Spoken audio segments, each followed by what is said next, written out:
இல்லை, ஒண்ணுதான் தேரும், 99 மோசம் என்று சொல்ற அளவுக்கு இன்னைக்கு பணி உலகத்துல பார்க்கிறோம்.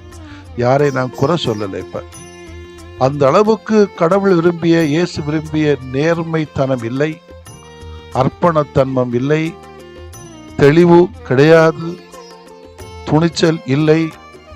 அப்ப என்ன இருக்கு ஃபாதர்னு கேக்குறீங்களா? இதெல்லாம் விட்டு வேற எல்லாம் இருக்கு. இதெல்லாம் இருக்கிறவங்களை இன்னைக்கு மடையனாக இன்னைக்கு சமூகம் பார்க்கவும் செய்கிறது. சமூகம் மட்டுமல்ல, சமய அதிகாரிகளே, ஆன்மீகவாதிகள், பெரிய அதிகாரத்தில் இருக்கின்றவர்களே பார்க்கிறார்கள். அதுதான் நமக்கு கொஞ்சம் வெட்கமும் கேவலமா இருக்கிறது. இறைவன் தாமாக விரும்பி இலவசமாக கொடுப்பது அந்த அழைத்தலுக்கு தகுதி என்று எதுவும் இல்லை. இறைவனின் இரக்கம் ஒன்றுதான் அழகு.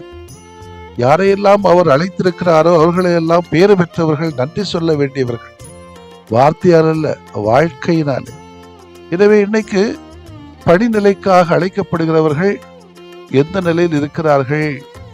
நீங்களே பாருங்களேன். நான் சொல்றதை விட நீங்களே பார்த்து யோசிங்க. போற போக்கு சரிதானா? சொல்ற சொல்லுகள், கற்பித்தல் சரிதானா? பயிற்சி எடுக்கிற முறைகள் சரிதானா? சில சமயங்களில் வெக்கமா, கவலையா, கேவலமா இருக்குது. யாரை குறை சொல்லுவது என்று எனக்கு தெரியவில்லை.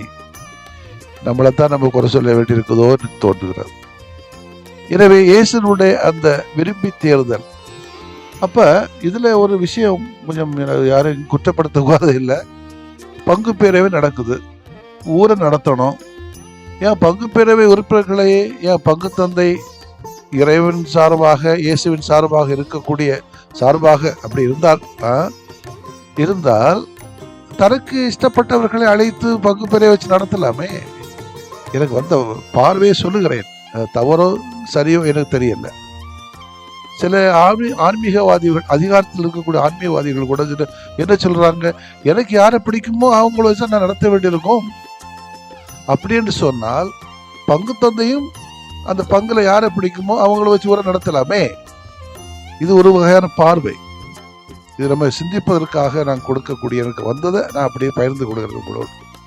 இரண்டாவது, இந்த அழைக்கப்பட்டவர்கள் தம்மோடு இருக்க என்பது அவரது அழைத்தலின் நோக்கங்களில் ஒன்று.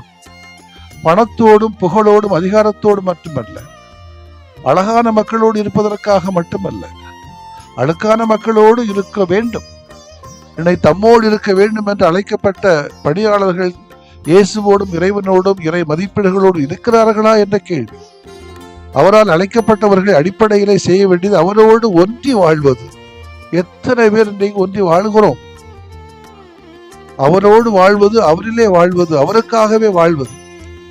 இந்த இரு செய்திகளை மட்டும் இன்று நாம் இதயத்திலே பதித்துக் கொள்வோம். அந்த 12 திருத்துதர்களைப் போல நாமும் 13வது திருத்துதராக மாற முடியுமா என்று ஒரு கணம் சிந்தித்து பார்ப்போம். முடியும் என்று சொன்னால் கடவுளுக்கு நன்றி செலுத்துவோம். இல்லை என்றால் முயற்சி எடுத்து பார்ப்போம். கடவுள் நம்மை தன்னுடைய பணிக்காக அழைத்துக் கொள்வாராக, அனுப்பப்படுவதற்காக. ஆமென். மன்றாடுவோமாக. எம்மை பெயர் சொல்லி அழைத்த ஆண்டவரே, நாங்கள் உம்மை புகழ்ந்து போற்றுகிறோம். எங்கள் தகுதியின்மையை பாராமல் உமது பேரன்பையே மனதிலே கொண்டு எங்களை விரும்பி அழைத்தீரே, உமக்கு நன்றி ஐயா. உம்மால் அழைக்கப்பட்ட நாங்கள் பலவீனங்கள் இருந்தாலும் கூட உம்மோடு தங்கி இருந்து நீர் செய்கின்ற, சொல்லுகின்ற பணியை ஆற்றுகின்ற தகுதியான மக்களாக, தெளிவான மக்களாக, துணிச்சலான மக்களாக, அர்ப்பணமுள்ள மக்களாக பணி செய்ய தேவையான ஆற்றலை தாரும். உம்மோடும் மக்களோடும் ஒன்றித்திருக்கக்கூடிய அருளை தாரும். ஆமென். நீங்கள் அழுவீர்கள், புலம்புவீர்கள், அப்பொழுது உலகம் மகிழும். நீங்கள் துயருறுவீர்கள், ஆனால் உங்கள் துயரம் மகிழ்ச்சியாக மாறும்.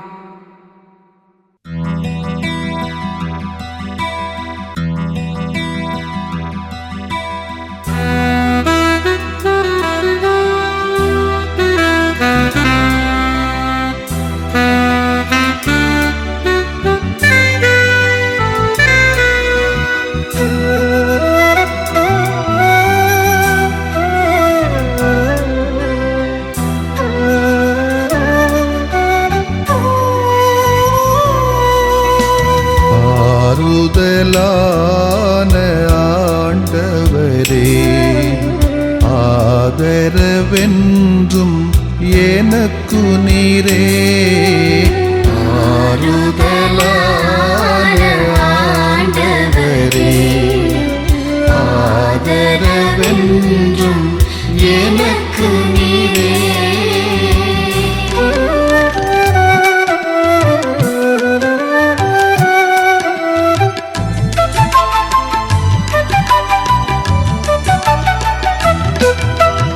என் கவலை என் கண்ணீர் என்னை வருத்தும் வேதனைகள் என் கவலை என் கண்ணீர் என்னை வருத்தும் வேதனைகள் என் பயங்கள் நெருக்கடிகள் எல்லாம் ஏற்றனை தேற்றுமையா என் பயங்கள் நெருக்கடிகள் எல்லாம் ஏற்றனை தேற்றுமையா ஆறுதலான ஆண்டவரே ஆதரவென்றும் எனக்கு நீரே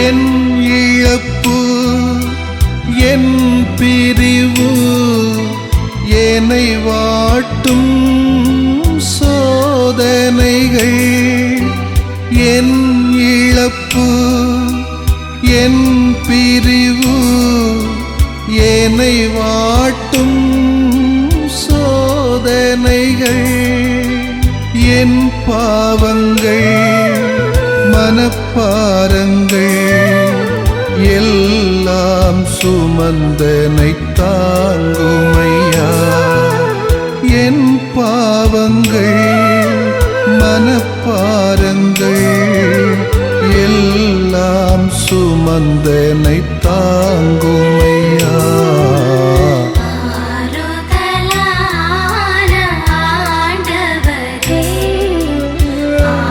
ஆதரவென்றும் எனக்கு நீரே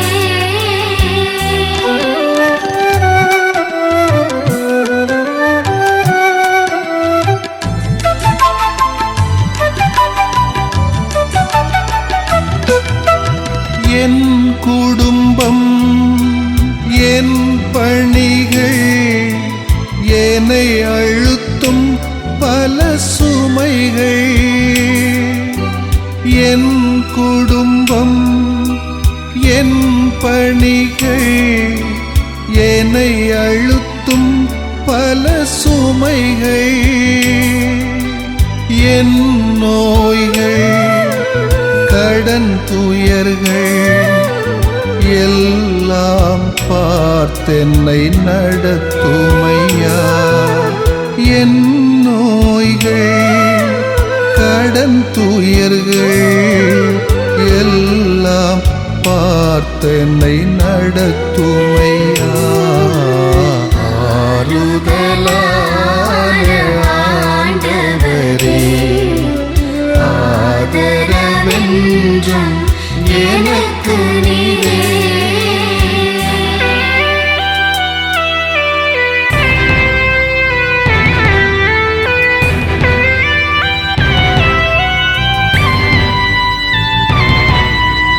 என் ஏக்கம் என் நோக்கம் என்னை தாக்கும் பழித்துரைகள் என் ஏக்கம் என் நோக்கம் என்னை தாக்கும் பழித்துரைகள் என் பலங்கள் பலவீனங்கள் எல்லாம் அறிந்தனை ஆளுமையா என் பலங்கள் பலவீனங்கள் எல்லாம் என்னை ஆளுமையா.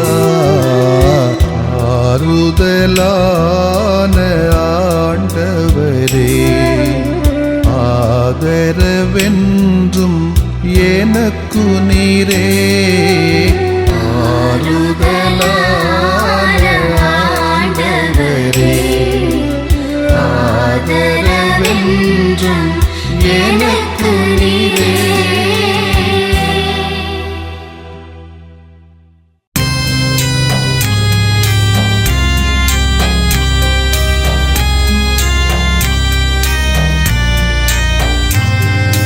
மாண்புயரிவருள்ளடையாளத்தை தாழ்ந்து பணிந்து ஆராதிப்போம். பழைய நியம முறைகள் அனைத்தும் இனி மறைந்து முடிவு பெறுக. புதிய நியம முறைகள் வருக. புலன்களாலே மனிதன் இதனை அறிய இயலா. குறைகள் நீக்க நம்பிக்கையின் உதவி பெறுக.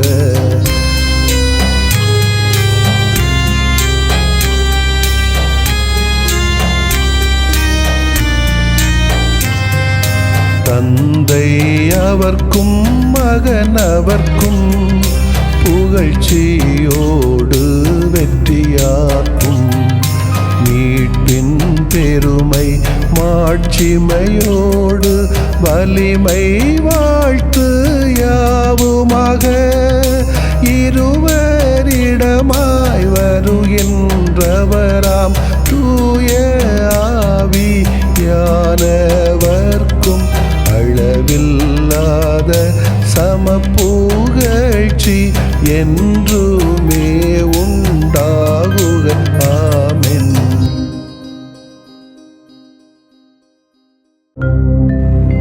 வானின்று அவர்களுக்கு அப்பமளித்தீரே,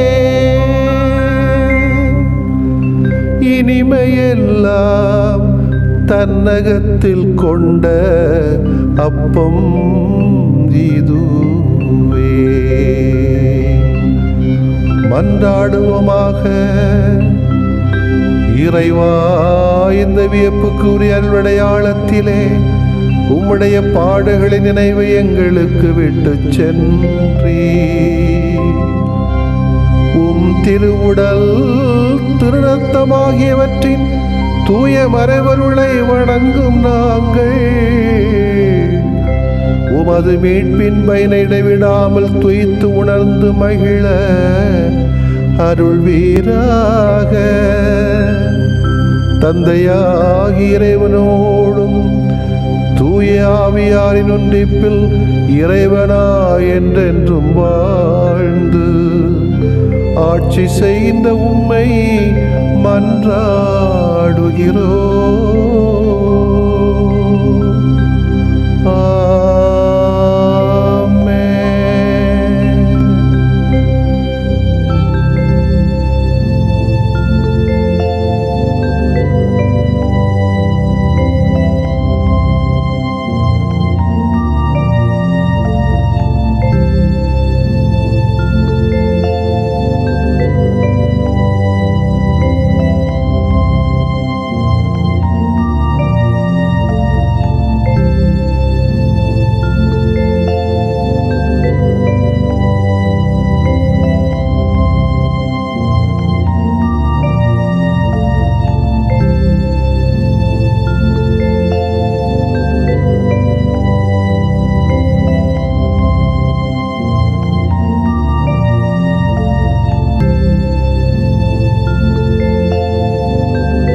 உலகெங்கும் சென்று படைப்பிற்கெல்லாம் நற்செய்தியை பறைசாற்றுங்கள்.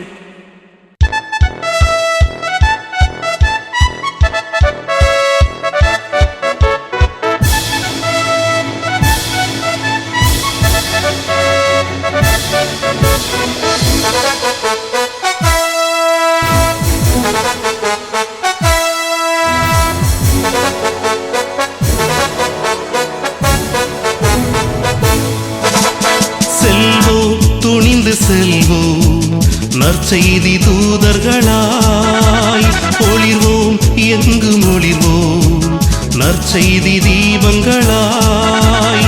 திருமுழுக்கு நமக்கு தந்த திருத்தூது பணி உணர்ந்து, திருமுழுக்கு நமக்கு தந்த திருத்தூது பணி உணர்ந்து, செல்வோம், துணிந்து செல்வோம், நற்செய்தி தூதர்களாய் ஒளிர்வோம், எங்கும் ஒளிர்வோம், நற்செய்தி தீபங்களாய்.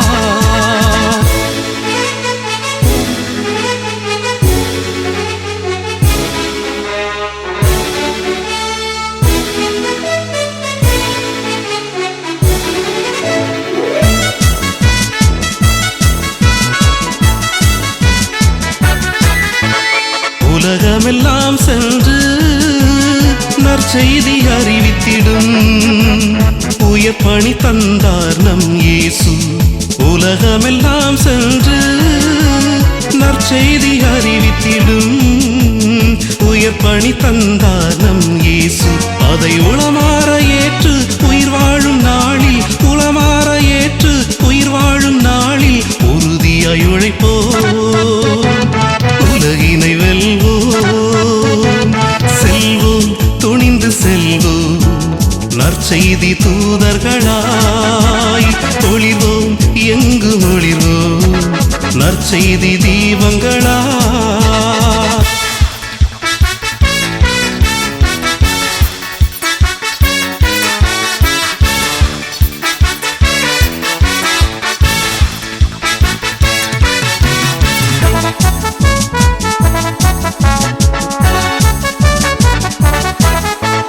இயேசுவின் அருள் வாக்கை இதயமதில் ஏந்தி இந்தியா வந்தார் திருத்தூமா. இயேசுவின் அருள் வாக்கை இதயமதில் ஏந்தி இந்தியா வந்தார் திருத்தூமா.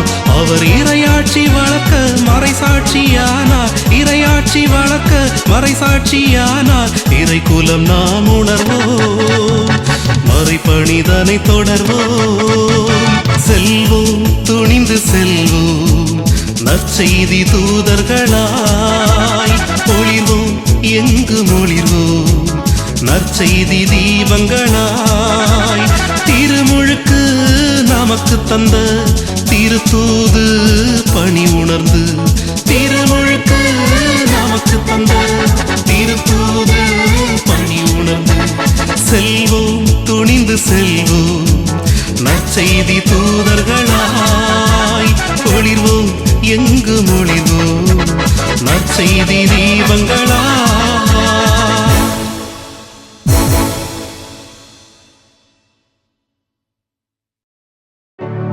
நிலையான புகழுக்குரிய தூய இறை நன்மைக்கு எல்லா காலமும் தொழுகையும் புகழும் போற்றியும் ஆட்சிமையும் உண்டாக கடவது. போற்றியும் ஆட்சிமையும் உண்டாக கடவது. தந்தை, மகன், தூய ஆவியாரின் பெயராலே ஆமென்.